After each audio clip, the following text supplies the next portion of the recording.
జ్ఞాన చైతన్య ప్రసారం. నమస్కారం. మన ధర్మం కార్యక్రమానికి స్వాగతం. ఇవాల్టి మన ధర్మం కార్యక్రమంలో మన ధర్మ సందేహాలను నివృత్తి చేసేందుకు మనతో పాటు ఉన్నారు ప్రముఖ ఆధ్యాత్మికవేత్త బ్రహ్మశ్రీ గడ్డమనుగు రామకృష్ణమూర్తి గారు. గురుగారు నమస్కారం. శ్రీమాత్రే నమః. గురుగారు, వ్రత సంవిధానాలలో ద్వాదశి వ్రతం యొక్క విశిష్టత ఏంటి? ఏకాదశి వ్రతము ఎంత విశిష్టమైనదో ద్వాదశి వ్రతం కూడా అంతే ప్రాముఖ్యత కలిగినది. ఈ ద్వాదశ వ్రత వైశిష్ట్యాన్ని భాగవతంలోని నవమ స్కంధంలో అంబరీషోపాఖ్యానంలో తెలియజేస్తాడు. దశమి నాడు పగలుపూట భోంచేసిన తర్వాత ఆ రాత్రి నుంచి నిరాహారంగా ఉండి ఏకాదశి నాడు ఉపవాసము అంటే భగవంతుడి సమక్షంలోనే విషయ సుఖాలన్నీ విస్మరించి ఇంద్రియాలన్నింటినీ ఆయన యందే కేంద్రీకరించి ఉపవసించిన తరువాత ద్వాదశి నాడు పారణ సమయంలో ఆహారాన్ని స్వీకరించాలి. ఇలాంటి ద్వాదశ వ్రతాన్ని ఆచరించటం వల్ల ఒక సంవత్సర కాలం క్రమం తప్పకుండా ద్వాదశి వ్రతాన్ని ఆచరించగలిగితే ఏకాదశి వ్రత మాహత్యం కంటే ద్విగుణీకృతమైన ఫలం సిద్ధిస్తుంది అని పురాణం తెలియజేస్తుంది. అంబరీషుడికి కూడా అదే మీమాంస ఎదురవుతుంది. ద్వాదశ ఘడియలు వెళ్ళిపోతున్నా దుర్వాసుడు భోజనానికి రావటం లేదు. నిజానికి ద్వాదశి నాడు నువ్వు భోంచేసే సమయంలో ఎవరైనా మహానుభావుడు, సాధువు, సన్యాసి భోజనానికి వచ్చినట్టయితే అది నీ వ్రత సాఫల్యాన్ని చూపిస్తుంది. దుర్వాసుడు అలా భోజనానికి వచ్చిన కారణాన సంతోషించినటువంటి అంబరీషుడు ద్వాదశి ఘడియలు వెళ్ళిపోతున్నా ఆ స్వామి భోజనానికి రాకపోవటంతో మీమాంసలో పడ్డాడు. ఏం చేయాలో అర్థం కాక పండితులనంతా సమావేశపరిచి, నేను ఇంటికి వచ్చిన అతిథి కంటే ముందరే భోజనం చేస్తే అది ఆయనను అవమానించినట్టు అవుతుంది. అది గృహస్థు ధర్మం కాదు. భోజనం చెయ్యకపోతే ద్వాదశి ఘడియలు వెళ్ళిపోయిన తరువాత ఆ ఫలితం నాకు సిద్ధించదు. ఏం చేయాలో చెప్పమన్నాడు. వాళ్ళంతా ఆలోచించి, కుడువకుండుట కాదు కుడుచుటయు కాదు సలిల భక్షణము సమ్మతము అని తెలియజేశారు. నువ్వు తులసి తీర్థాన్ని స్వీకరిస్తే అది భోజనంగానే పరిణమిస్తుంది. అలా అని ఆయనను అవమానించినట్టు కూడా కాదు. కనుక జలాన్ని ఆహారంగా స్వీకరించమని. ఈయన జలాన్ని స్వీకరించిన మరుక్షణమే దుర్వాసుడు వచ్చి ఆగ్రహంతో కృత్యను ఈయన మీదకి ప్రయోగించాడు. అంబరీషుణ్ణి రక్షించటం కోసం శ్రీమన్నారాయణుడు సుదర్శన చక్రాన్ని ప్రయోగిస్తే ఆ చక్రము ధాటి నుంచి ఎలా తప్పించుకోవాలో అర్థం కాని దుర్వాసుడు ముల్లోకాలు తిరిగి అంబరీషుణ్ణి శరణు వేడి ఆ సుదర్శన చక్ర ఘాతం నుంచి తప్పించుకోగలిగాడు. ఇది పురాణ కథ. ఏకాదశము అంటే 11. పంచ కర్మేంద్రియాలు, పంచ జ్ఞానేంద్రియాలు, మనస్సు. ఇవన్నీ కూడా భగవంతుడికి సమర్పించిన తరువాత 12వది నీ బుద్ధి. అది నిన్ను నడిపించేది. కనుక వీటన్నింటినీ స్వామికి అర్పించిన తరువాత ఆయన ప్రసాదంగా నీకు అందింపబడిన బుద్ధి నిన్ను సన్మార్గంలో తీసుకువెళుతుంది. కాబట్టి ద్వాదశము అంటే భగవంతుడికి నిన్ను నువ్వు సమర్పించుకున్న తరువాత ఆయన నీకు ప్రసాదించేటువంటి విజ్ఞానమే, ఆహారమే బుద్ధి. కనుక పారణ సమయంలో ఆహారాన్ని స్వీకరించి ఆరోగ్యాన్ని కాపాడుకుంటూ అద్భుతమైన భగవత్ ప్రసాదితమైనటువంటి ప్రచోదితమైనటువంటి బుద్ధితో నీ జీవితాన్ని గడపమని చెప్పటమే ద్వాదశి వ్రతంలోని ఆంతర్యం. గురువుగారు, పాండవులలో అగ్రజుడు ధర్మరాజు. ధర్మరాజు మాటని సోదరులు ఎవరు కూడా జవదాటేవారు కాదు. కానీ ఓ సందర్భంలో అర్జునుడు ధర్మరాజుని నిందించాడంటారు. ఏమిటా సందర్భం? భారత యుద్ధం ప్రారంభమైంది. రోజులు గడుస్తున్నాయి. అర్జునుడు కర్ణుణ్ణి అంతం చేస్తాడని భావించాడు ధర్మరాజు. కానీ కర్ణుణ్ణి జయించలేకపోతున్నాడు అర్జునుడు. అసహనం మొదలైంది ధర్మరాజుకి.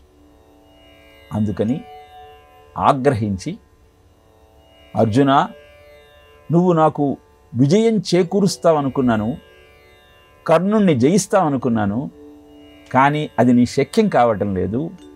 అంతకాడికి నీ చేతిలో ఆ గాంధీవం ఉంటే ఏమి, లేకపోతే ఏమి, దాన్ని తగలబెట్టవచ్చు కదా అన్నాడు. ఆశ్చర్యపోయాడు అర్జునుడు. ఎందుకంటే ఎవరైనా తన గాంధీవాన్ని నిందిస్తే వాళ్లను ఉత్తర క్షణం వధిస్తానని అంతకుముందు ప్రతిజ్ఞ చేసి ఉన్నాడు అర్జునుడు.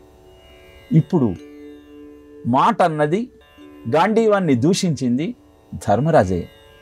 ఏం చెయ్యాలి అర్థం కాక సతమతమవుతున్న సమయంలో కృష్ణుడు అన్నాడు, ఇప్పుడు నువ్వు నీ గాంధీవాన్ని దూషించిన ధర్మరాజును వధించాలి, అంతేగా. దానికి ఒక ఉపాయం ఉన్నది. నీవు నీకంటే అగ్రజుడైనటువంటి పెద్దవాడైనటువంటి ధర్మరాజును నీ నోటికొచ్చినట్టు దూషించు. అది ఆయనకు సాగుతో సమానం. అప్పుడు నీ ప్రతిజ్ఞ నెరవేరుతుందన్నాడు. వెంటనే, అన్నా, నీ కారణంగా రాజ్యాన్ని కోల్పోయాం, అడవుల పాలయ్యాం, లక్క ఇంటిలో చావు చాలా సమీపంగా వచ్చి వెళ్ళిపోయింది, నీ జీవితం అనేటువంటి వ్యసనం కారణంగా మనం సర్వస్వము పోగొట్టుకున్నాం అంటూ నిందించాడు. దాంతో ఆయన ప్రతిజ్ఞ నెరవేరింది.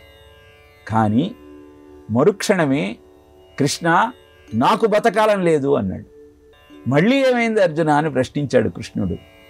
నా అగ్రజుడిని ఇంత నిందించిన తర్వాత నేను బతికి ఏం సాధిస్తాను? పాతకం నన్ను చుట్టుకుంటుంది కదా, కాబట్టి నాకు ప్రాణత్యాగమే తరుణోపాయం అన్నాడు.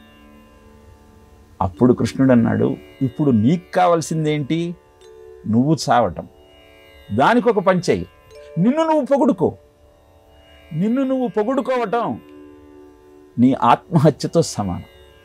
అనగానే, నేను చాలా గొప్పవాణ్ణి, ఉత్తర గోగ్రహణంలో భీష్మ, ద్రోణ, కర్ణాదులను జయించాను, పాశుపతాస్త్రాన్ని శివుడిని మెప్పించి సాధించాను, మత్స్యయంత్రాన్ని వేధించాను అంటూ తనను తాను పొగుడుకున్నాడు. ఈ కథ ఏం చెబుతుంది? మనం ప్రతినిత్యము చేసే పాపాన్ని మనకు గుర్తు చేస్తుంది. మనం పరనింద, ఆత్మస్తుతి, ఈ రెండింటితో జీవితాన్ని గడుపుతున్నాం. ఇవి ఎలాంటి సమయంలో కూడా అభిలషణీయము కావు. నిన్ను నువ్వు విమర్శించుకో, కానీ పొగుడుకోకు. యయాతి అద్భుతమైన దాన ధర్మాలు చేసి ఇంద్ర పదవిని అధిష్ఠించి ఇంద్రుడితో సమానంగా ఆయన ఆసనం మీద కూర్చున్నాడు. ఇది ఇంద్రుడికి నచ్చలేదు. ఏం చేయాలని బృహస్పతిని అడిగాడు. ఏం లేదు, యయాతితో నువ్వు అద్భుతమైన కార్యక్రమాలన్నీ చేశావని ఒక్క మాటను చాలు అన్నాడు. వెంటనే ఇంద్రుడు యయాతితో, నువ్వు ఎన్ని గొప్ప పనులు చేశావయ్యా, ఇంద్ర సింహాసనాన్ని అధిష్ఠించావు అంటే, ఇంద్ర నాలాంటి వాడు భూలోకంలో ఉంటాడా? ఎన్ని యజ్ఞాలు చేశాను, ఎన్ని దానాలు చేశాను, ఎంతమందిని సంతోషపరిచాను అన్న మరుక్షణం ఇంద్ర సింహాసనం నుంచి చ్యుతి చెంది భూలోకానికి వచ్చాడు. ఇలా పురాణంలో ఎన్నో కథలు నిన్ను నువ్వు పొగుడుకోవటం, ఆత్మస్థుతి ఎంత నింద్యమో మనకు తెలియజేస్తున్నాయి. అలానే పరనింద కూడా మహాపాపం. ఈ విషయాన్ని తేటతెల్లం చేయటం కోసమే భారతంలో ఈ ఘట్టాన్ని మనకు అందజేశాడు వ్యాస మహర్షి. గురువుగారు, ఇక మరో సందేహం. భగవద్గీతను పారాయణ చేయటం వల్ల ఎటువంటి ప్రయోజనాలు చేకూరుతాయి? గీతాశాస్త్రమిదం పుణ్యం యప్పఠేత్ ప్రయతః పుమాన్ విష్ణోత్పదమవాప్నోతి భయశోకాదివర్జితః గీతాధ్యయనశీలస్య ప్రాణాయామపరస్య చ నైవ సంతి హి పాపాని పూర్వజన్మ కృతాని చ అంటూ భగవద్గీత పారాయణ అయిన తరువాత మనమంతా గీతా మాహాత్యాన్ని పారాయణ చేస్తాం. అది ఏమి తెలియజేస్తుంది అంటే, గీతాశాస్త్రమిదం పుణ్యం యప్పఠేత్ ప్రయతః పుమాన్ విష్ణోత్పదమవాప్నోతి భయశోకాది వర్జితః. నీకు భయము శోకము ఈ రెండూ పోయి నువ్వు ఆ విష్ణువు యొక్క సాయుధ్యాన్ని పొందగలుగుతావు. అలా నిన్ను బాధ పెట్టేది నీ శోకము, తద్వారా కలిగే భయము. ఈ రెండూ పోతాయి. ఎందుకు పోతాయి అంటే, భగవద్గీతను అభ్యసించిన తరువాత యో మాం పశ్యతి సర్వత్రా సర్వంచ మయి పశ్యతి తస్యాహం న ప్రణశ్యామి నచమేన ప్రణశ్యతి. అంటే ఎవరైతే అందరిలో భగవంతుడిని చూస్తాడో, భగవంతుడిలో అందరినీ చూస్తుంటాడో, వాడికి ఎప్పుడూ భగవంతుడు కనపడుతుంటాడన్న సత్యం నీకు అర్థమవుతుంది. కనుక అందరిలో భగవంతుడిని చూస్తూ, భగవంతుడిలో అందరిని చూస్తూ అనునిత్యము భగవద్ దర్శనంతో ఉన్న నీకు శోకం ఎక్కడుంటుంది, భయం ఎందుకు వస్తుంది? అలానే ఎవరైతే గీతా శాస్త్రాన్ని పఠిస్తూ ప్రాణాయామాన్ని చేస్తారో వాళ్లకు పూర్వజన్మ కృతానిచ, పూర్వజన్మలో చేసుకున్న పాపం కూడా అంతర్ధానమవుతుంది. అద్భుతమైన ఆనందం నీ సొంతమవుతుంది. ఇలా మొత్తం భగవద్గీతను పారాయణ చేయటం వల్ల కలిగే ప్రయోజనాన్ని గీతా మాహాత్మ్యంలో తెలియజేస్తే, పద్మపురాణంలో ఒక్కొక్క అధ్యాయాన్ని పారాయణ చేయటం వల్ల ఎలాంటి ఫలితం కలుగుతుందో విశదంగా మనకు తెలియజేశాడు. 18 అధ్యాయాల పారాయణ కలిగేటువంటి 18 ప్రయోజనాలు దాంట్లో వివరంగా మనకు అందించాడు. ఒక్కొక్క శ్లోకాన్ని పారాయణ చేయటం వల్ల ఎలాంటి ఫలితం కలుగుతుందో కూడా మనకు తెలియజేసింది శాస్త్రం. కార్పణ్యదోషోపహత స్వభావః పృచ్ఛామి త్వాం ధర్మ సమ్మూఢచేతాః యత్ శ్రేయః నిశ్చితం బ్రూహి తన్మే శిష్యస్తేహం షాధిమాం త్వాం ప్రపన్నం. 2వ అధ్యాయంలో 7వ శ్లోకం. మీకు ఏదైనా సమస్య కలిగి మీరు సతమతమవుతూ ఉన్నప్పుడు ఈ శ్లోకాన్ని పారాయణ చేస్తూ, మననం చేస్తూ, స్మరిస్తూ నిద్రపోండి. మీకు తప్పకుండా ఆ సమస్యకు పరిష్కారం దొరుకుతుంది. లేదా ఈ సమస్యకు పరిష్కారం లేదన్న భావనన్న మీలో దృఢంగా కలుగుతుంది. ఇలా సమస్యకు పరిష్కారాన్ని తెలియజేసే అద్భుతమైన శ్లోకము, ఒక్కొక్క అధ్యాయాన్ని పారాయణ చేయటం వల్ల కలిగే ఫలితము, మొత్తం భగవద్గీతను పారాయణ చేయటం వల్ల కలిగే ప్రయోజనము మీకు భగవద్గీతలో, పద్మపురాణంలో తెలియచేయటం జరిగింది. కనుక ప్రయోజనాన్ని తెలుసుకుందాం, జీవితాన్ని ప్రయోజనకరంగా మలుచుకునే ప్రయత్నం చేద్దాం. గురువుగారు, అక్రూరుడు శ్రీకృష్ణుడికి పరమ భక్తుడు. అలాంటి శ్రీకృష్ణుడికి భయపడి అక్రూరుడు ద్వారకా నదులు పారిపోయాడు. ఎందుకని? మనము వినాయక వ్రతకల్పంలో పూజ చేసేటప్పుడు శమంతకోపాఖ్యానాన్ని వింటాం. ఎందుకంటే చంద్రదర్శన దోషాన్ని పోగొట్టుకోవటం కోసం. దానిలో సత్రాజిత్తు శమంతక మణిని సూర్యోపాసన ద్వారా పొందిన తరువాత ప్రసేనుడు, ఆ సత్రాజిత్తు తమ్ముడు, దాన్ని తీసుకొని అడవికి వెళితే జాంబవంతుడు, ప్రసేనుడు అడవికి వెళితే సింహాన బారిన పడి ప్రసేనుడు మరణిస్తాడు. జాంబవంతుడు ఆ మణిని కైవసం చేసుకుంటాడు. అనంతరం కృష్ణుడు జాంబవంతుడిని ఓడించి జాంబవతిని, ఆ మణిని తీసుకువచ్చి జాంబవతిని వివాహం చేసుకుంటాడు. మణిని తిరిగి సత్రజిత్తుకి ఇచ్చేస్తాడు. అనవసరంగా కృష్ణుణ్ణి నిందించానన్నటువంటి బాధతో తన కూతురైన సత్యభామను సత్రాజిత్తు కృష్ణుడికిచ్చి వివాహం చేస్తాడు. ఇది కృతవర్మకు, శతధన్వునికి, అక్రూరుడికి కొంత బాధ కలిగిస్తుంది. ముగ్గురు సమావేశమై చర్చించుకుంటారు. మనలో ఎవరికైనా ఒకరికి సత్రాజిత్తు సత్యభామనిచ్చి వివాహం చేస్తాడనుకుంటే, చూసావా కృష్ణుడికిచ్చి వివాహం చేశాడు అని వాళ్ళు మదన పడతారు.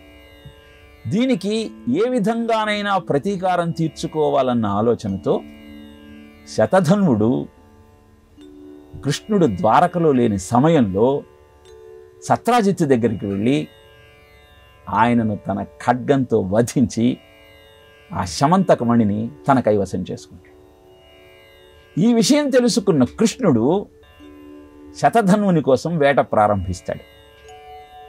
శతధన్వుడు కృతవర్మ దగ్గరకు వెళ్ళి, ఈ శమంతకమణి నీ దగ్గర ఉంచుకో, నాకు సహాయం చెయ్యి, కృష్ణుడితో యుద్ధం చేద్దాం అంటాడు. కృష్ణుడితో ఎవరైనా వైరం పెట్టుకుంటారా? అది అసాధ్యం, నేను నీకు సహాయం చెయ్యనంటాడు. అంతకుముందు సత్రాజిత్తును సంహరించడానికి ప్రోత్సహించిన కృతవర్మ అనంతరం అక్రూరుడి దగ్గరికి వెళ్ళి ఇదే మాట చెప్తాడు. అక్రూరుడు కూడా సహకరించటానికి సమ్మతించడు. అప్పుడు శమంతకమణిని అక్రూరుడి దగ్గర ఉంచి తాను పలాయనం చిత్తగిస్తాడు. కృష్ణ బలరాములు ఇద్దరూ శతధన్వుణ్ణి వెంటాడతారు. ఆయన ఒక తోటలోకి ప్రవేశిస్తే కృష్ణుడు బలరాముణ్ణి ఆగమని చెప్పి తానే వెళ్ళి చక్రాయుధంతో శతధన్వుణ్ణి ఖండించి శమంతకమణి కోసం వెతుకుతాడు. కనపడం. వెంటనే బలరాముడి దగ్గరికి వచ్చి మణి లేదన్నయ్యా అని చెబుతాడు. బలరాముడు అంటాడు, కృష్ణ, నీ చోర ప్రవృత్తి నాకు తెలియనిదా? ఆ శమంతకమణిని నువ్వు కైవసం చేసుకొని నాకు తెలియకుండా దాచిపెట్టేస్తావా అని కినుకు వహించి మిథిలా నగరానికి వెళ్ళి జనక మహారాజు దగ్గర 3 సంవత్సరాలు ఉంటాడు. ఇప్పుడు ఏం చెయ్యాలో తెలియక ఆలోచనలో పడతాడు కృష్ణుడు. అక్రూరుడు తన దగ్గర ఉన్న శమంతకమణి ప్రభావంతో ప్రతినిత్యము 8 బారువుల బంగారాన్ని అది అందిస్తున్న నేపథ్యంలో ఆ ధనాన్ని తాను ఉంచుకోకుండా యజ్ఞయాగాది క్రతువులు చేస్తూ అందరికీ అందజేస్తూ ఉంటాడు. అందరినీ సన్మానిస్తూ ఉంటాడు. తత్కారణంగా ద్వారక అద్భుతమైనటువంటి సుఖశాంతులతో సంపదలతో తొలతూగుతూ ఉంటుంది. తన దగ్గర శమంతకమణి ఉన్నదన్న సత్యాన్ని కృష్ణుడు గ్రహించాడు అన్న ఆలోచన కలిగిన మరుక్షణం ద్వారకను వదిలి కాశీకి పరిగెత్తి పారిపోతాడు అక్రూరుడు. అక్రూరుడు ద్వారకను వదిలిన మరుక్షణం అక్కడ క్షామం ప్రారంభమవుతుంది. వర్షాలు ఆగిపోతాయి. ప్రజల్లో అశాంతి పెరుగుతుంది.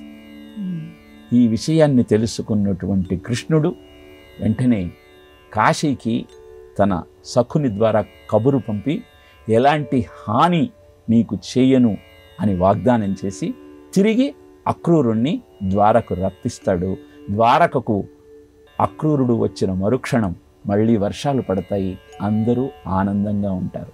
కలలన్బోలెడి పుత్రమిత్ర వనితాగరాది సంయోగముల్ జలవాంఛారతి ఎండమావులకు నాసల్బోవు చందంబునన్ తలతున్ సత్యములటంచు మూఢుడ వృధా తత్వజ్ఞుడన్ నాకు నీ విలసత్పాదయుగంబు జూపి కరుణన్ వీక్షించు లక్ష్మీపతి అంటూ అక్రూరుడు కృష్ణుణ్ణి ప్రార్థిస్తాడు. ఇలా అక్రూరుడి యొక్క అద్భుతమైనటువంటి కృష్ణ భక్తిని పరిశీలిస్తే మన జీవితం ధన్యమవుతుంది.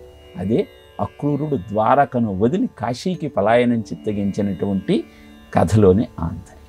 గురుగారు, నవగ్రహ దోష నివారణలో భాగంగా శనిగ్రహ దోష నివారణ ఎలా చేసుకోవాలి?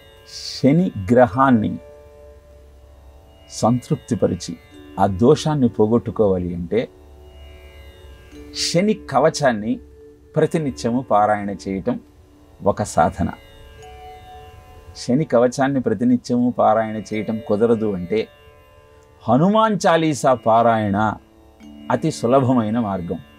ప్రతినిత్యము 11 సార్లు హనుమాన్ చాలీసా పారాయణ చేసి శనివారం నాడు ఆంజనేయ స్వామి దేవాలయానికి వెళ్ళి దీపారాధన చేసి ఆ దీపంలో కొంచెం సింధూరాన్ని వేసి స్వామికి నమస్కరించి అక్కడే కూర్చొని వీలైతే 11 సార్లు హనుమాన్ చాలీసా పారాయణ చేయగలిగితే శని దోషము నివృత్తి అవుతుంది.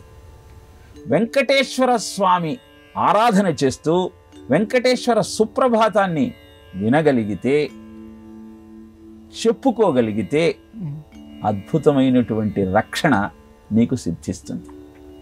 ఇక శని కర్మకారకుడు. సేవా భావన నీలో ఉండి అందరికీ సేవ చెయ్యాలన్న ఆలోచన నీలో ప్రబలితే, దాన్ని నువ్వు ఆచరణలో పెట్టుకోగలిగితే శని దోషము నివృత్తి అవుతుంది. శని వస్తున్నాడని భయపడతారు, కానీ శని కర్మ ఫల ప్రదాత.